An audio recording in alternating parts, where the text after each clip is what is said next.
Presque un an après le début de la pandémie et Londres ressemble toujours à ceci. Des rues vides et des entreprises fermées. C'est la même chose partout au Royaume-Uni. Le pays est confiné depuis le début de l'année et ne s'ouvrira pas complètement avant l'été au plus tôt. Mais maintenant, le gouvernement offre des subventions ponctuelles allant jusqu'à 25 000 $ pour les restaurants, les pubs, magasins non essentiels et les salons de coiffure pour les aider jusqu'à ce qu'ils puissent rouvrir.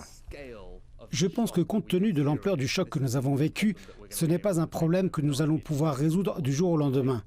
Cela va bien sûr prendre du temps, mais je pense que l'essentiel maintenant est de continuer de soutenir l'économie en rassurant les familles et en veillant à ce que le soutien soit en place alors que nous avançons avec la feuille de route.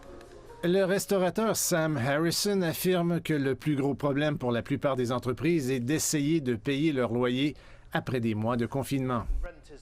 Le loyer, c'est très compliqué, mais c'est toujours la plus grosse dépense pour la plupart des restaurants.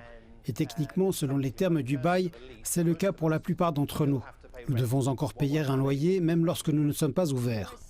Près de 700 000 magasins, restaurants, salles de sport et salles de coiffure seront éligibles aux subventions. Cela porte le total des emprunts du gouvernement montant la pandémie à 377 milliards de $.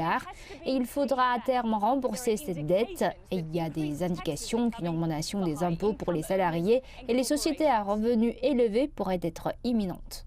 Le Royaume-Uni a emprunté de l'argent alors que les taux d'intérêt sont à un niveau historiquement bas. Le ministre des Finances craint qu'une augmentation d'un seul point de pourcentage coûte au gouvernement 34 milliards de $ supplémentaires par an pour le service de sa dette.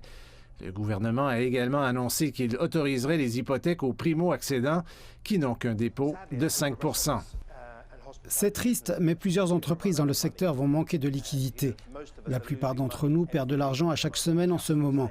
J'espère que je me trompe, mais je pense que d'ici la fin de l'été, on pourrait facilement voir 30 % des restaurants de Londres fermer leurs portes. Le budget sera déposé mercredi, le gouvernement devant donner plus de soutien car il cherche à équilibrer les comptes et à récupérer l'énorme montant dépensé.